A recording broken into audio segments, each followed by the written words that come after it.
حضرت ابراہیم بن ادہم رحمۃ اللہ علیہ ایک راستے سے گزر رہے تھے تو کیا دیکھا، ایک شرابی پڑا ہوا ہے۔ شراب اس نے بہت زیادہ پی لی ہے اور شراب کی حالت میں وہ زبان سے گالیاں بک رہا ہے، وہ عجیب باتیں بک رہا ہے۔ حضرت ابراہیم بن ادہم نے اسے دیکھا اور کہا، یار بتائیے، یہ زبان اس لیے نہیں تھی، یہ زبان تو اللہ رب العزت کی تعریف کے لیے بنائی گئی، یہ زبان تو اللہ کی حمد و ثنا بیان کرنے کے لیے ہے، یہ زبان تو اللہ کی تعریف کرنے کے لیے ہے، اور یہ یہاں گالیاں بک رہا ہے۔ حضرت ابراہیم بن ادہم نے اسے اٹھا کے اپنی جانگھوں پہ بٹھایا اور اس کے منہ کو پانی سے صاف کیا، اس کے چہرے کو پانی سے صاف کیا اور آگے چلے گئے۔ جب اس کا نشہ اتر گیا تو لوگوں نے کہا، تجھے معلوم ہے تیرے ساتھ کیا ہوا؟ اس نے کہا، کیا ہوا؟ کہا، وقت کے ولی حضرت ابراہیم بن ادہم نے تیرا منہ دھلایا، تیرے منہ کو صاف کیا، اور کہہ رہے تھے یہ زبان اس لیے نہیں بنی، یہ گالیاں بکے، یہ زبان تو اللہ کی تعریف کے لیے بنی ہے، یہ زبان تو اللہ کی حمد و ثنا کے لیے بنی ہے، اور تو اس سے گالیاں دیتا ہے، تو اس کو غلط استعمال کرتا ہے۔ وہ شخص، اس نے جب اتنا سنا فوراً آنکھوں سے آنسو آ گئے، رونے لگا اور اللہ کی بارگاہ میں فریاد کی، مولا مجھے شرم آتی ہے، مجھے شرم آتی ہے کہ میں شرابی ہوں، آج میں تیرے اس بندے کے صدقے سے، تیرے اس بندے کے وسیلے سے جس نے میرا منہ صاف کرایا ہے، جس نے میرے منہ کو دھویا ہے، اس نے تو میرے منہ کو دھویا ہے، تو میرے دل کو دھو دے، تو میرے دل کو صاف کر دے مولا۔ میں اس کے وسیلے سے دعا کرتا ہوں، مولا میرے تمام گناہوں کو معاف فرما دے، مولا مجھے معاف فرما دے۔ اللہ رب العزت نے اس کی فوراً دعا قبول کر لی اور فوراً اس کی دعا قبول کر کے اسے نیک انسان بنا دیا اور اس کے سارے گناہوں کو معاف فرما دیا۔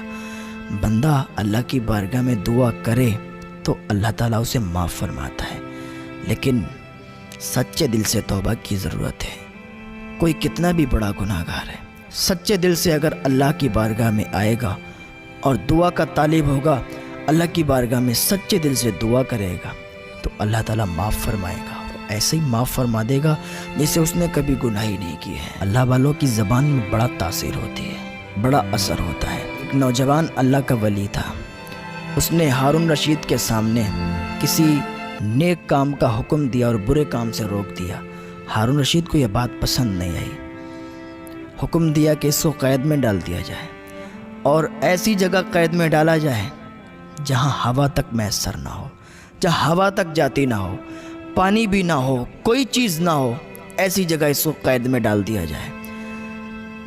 لوگوں نے اس کو ایسی جگہ قید میں ڈال دیا جہاں ہوا بھی نہیں تھی، پانی بھی نہیں تھا، اندھیرا ہی اندھیرا تھا، اس کو ایک بند کمرے میں قید کر دیا۔ دوسرے دن لوگوں نے دیکھا کہ وہ انسان باغ میں ٹہل رہا ہے۔ ہارون رشید کو بتایا گیا کہ جس کو آپ نے قید کروایا ہے وہ باغ میں ٹہل رہا ہے۔ ہارون رشید نے اسے طلب کیا، ہارون رشید کے خادموں نے اس کو لا کے ہارون رشید کے سامنے پیش کیا۔ ہارون رشید نے اسے سوال کیا، تجھے قید خانے سے کس نے نکالا؟ اس نے کہا، جس نے مجھے باغ تک پہنچایا۔ کہا، تو تجھے باغ تک کس نے پہنچایا؟ کہا، جس نے مجھے قید خانے سے نکالا۔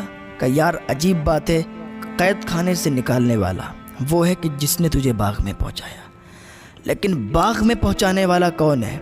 کہا، جس نے مجھے قید خانے سے نکالا۔ کہا، پھر قید خانے سے نکالنے والا کون ہے؟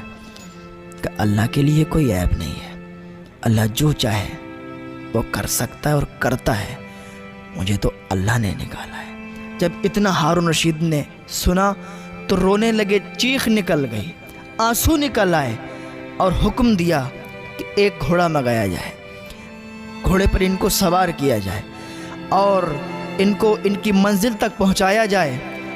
اور کچھ لوگوں کو یہ متعین کر دیا خلیفہ ہارون رشید نے کہ ان کے ساتھ تم اعلان کرتے ہوئے جاؤ کہ یہ اللہ کے نیک ولی ہیں، یہ اللہ کے نیک بندے ہیں، اللہ رب العزت نے ان کو عزت دی ہے۔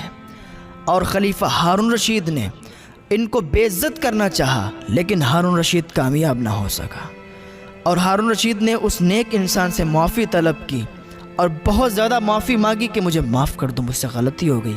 اس نیک انسان نے معاف کر دیا۔ جو اللہ کا ہو جاتا ہے پھر دنیا اسے گرانا چاہے، اسے ذلیل کرنا چاہے، نہیں کر سکتی ہے، کیونکہ اللہ جسے عزت عطا کرتا ہے اسے کوئی ذلیل نہیں کر پاتا۔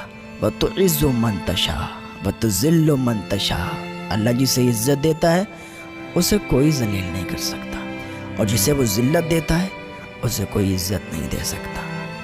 تو اپنے اندر مٹھاس لائیں، مٹھاس پیدا کریں، اپنے اندر ایک اچھائی پیدا کریں کہ اگر ہم سامنے والے سے کوئی بات کہیں، سامنے والے سے بات کریں تو ایسی بات کریں کہ وہ باتوں سے ہی فدا ہو جانا چاہیے، وہ باتوں سے ہی ہم پر فدا ہو جائے، باتوں سے ہی ہماری خوش ہو جائے۔